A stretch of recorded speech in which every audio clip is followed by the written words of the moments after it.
Run right here. Obviously, a big pay-per-view for to make your UFC debut. So I guess just what are the emotions, excitement levels, just now that you are, finally get to step into the octagon on such a massive card? Man, I've been, singing and dancing all week. Like I can't even sleep. I'm having trouble sleeping at night because just thinking about this whole, process, the event, competing. I'm picturing myself in there. I'm just beyond pumped up. Were you a guy that would watch the press conferences, the media days, and the weigh-ins like coming up as a fan? Not really. Nah. I just watch the sometimes like afterwards if there's like clips, on the socials, but I mainly just watch the fights. We spoke a little bit at the welcome to the country ceremony yesterday, and we were talking about your social media presence, where you do these skits, you make these videos, and you're just trying to promote yourself even before you got into the UFC. So I guess what was the decision to like kind of take that route? Was it always something you knew you would have to do to kind of make a name for yourself in the big promotion? Well, I've always been like that. I just never showed it on the socials, but yeah, just getting more comfortable, just putting it out there. I like to, especially on Instagram, I like to fuck around a bit, so it's cool to just show that side of me. Do you feel the UFC is giving you a push already based off of that? Because, we don't really see fighters making their debut at these media days, but here you are sitting up there speaking to us.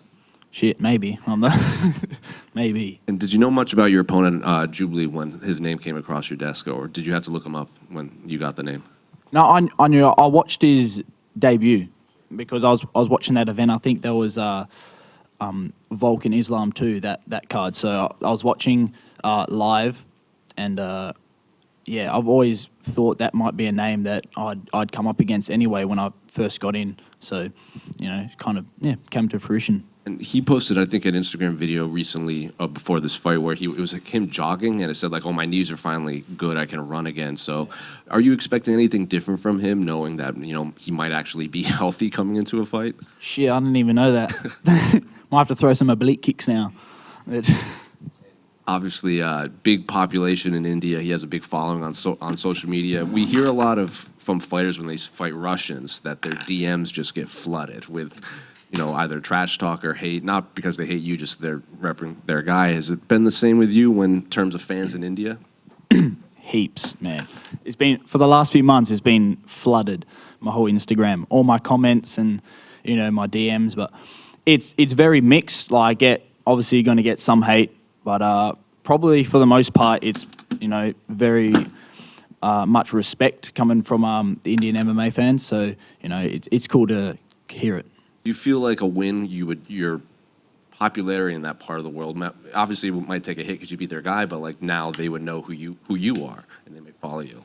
Yeah, of course, because, I think so. Because I'm not like, an asshole when it comes to this. So I think I'll come across as a good dude, and I think they'll like me. And just last one for me, what does the headline read after your fight?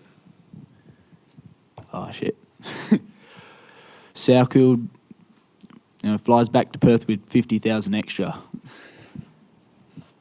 To your left. Mitchell. Mate, how do you feel, man? It's your debut. You're getting some attention, but there's guys like Colby Thickness in their debut, and he's on the Embedded series. They're really pushing the Volk narrative. Like, does that frustrate you at all, or how do you feel about that? Not at all, man. Like, that's totally understood. Obviously, the Topuria name is very big in the MMA scene. All happy for Colby. More just gutted for my teammate Cody had to withdraw due to injury, and I like to say it's funny because they look the same. I say that I think the Topuria team doesn't even know that there's been an opponent swap because they look like twins sometimes, Cody and Colby, even the name. So I think that's quite funny. And in terms of your teammate, it's a legitimate race to the title, isn't it, between you and Cody Hatton? Like, you guys truly believe that you both will be UFC champions, don't you? Of course, man. Now I get to catch up with him. So I can have one under my belt, under this one, and, he's already had one, so now we're going to be even in the race.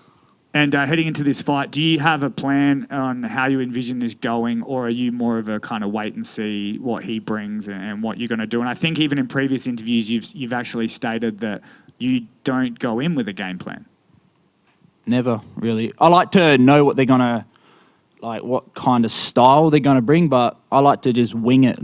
Just fight the fight. I don't plan anything in particular.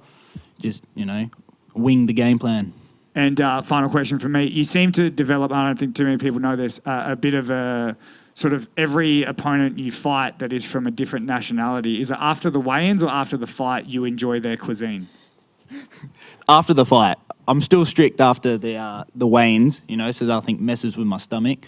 Yeah, I try to keep my post-fight meal to the nationality of my opponent. So what Indian meal are you choosing?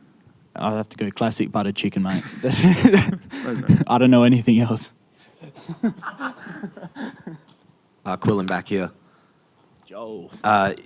Something very striking about you both. You're doing the marketing online, you're doing the skits, but obviously the mustache, it's something you've leaned into and embraced. Sean Strickland was just in here. He's growing a mustache of his own.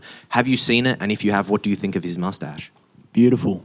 He's got the handlebar style, which I think is great. Obviously, not going to top mine. I'm always going to have the best mustache, I think, in the UFC. Yeah, I think he's going to get stronger because of it. Like Samson's hair, this is like the source of my power. So, you gain every attribute plus 10 stats. Last time the UFC was in Australia, Carlos Prates fought. After the fight, he likes to enjoy some cigarettes. You talk about post-fight, things to enjoy. You're a cigar man. Do you have a cigar picked out for after the fight? I do. Ideally, I want to share a cigar with maybe the winner of the main event, if I can find them afterwards. I've delved into the cigars a bit for like special occasions, like this one. Yeah, I plan on being a chimney after this fight for a moment. You said that the mustache adds plus 10 stats. How are the stats looking going into this fight? Maxed out. Max prestige, maxed out, everything. Thank you very much. Who do you actually have in the main event between Duplessis and Strickland?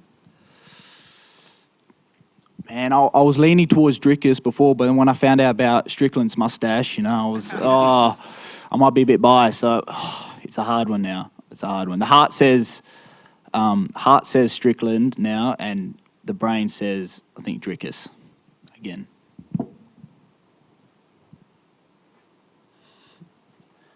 We all set. Beautiful. Thank you.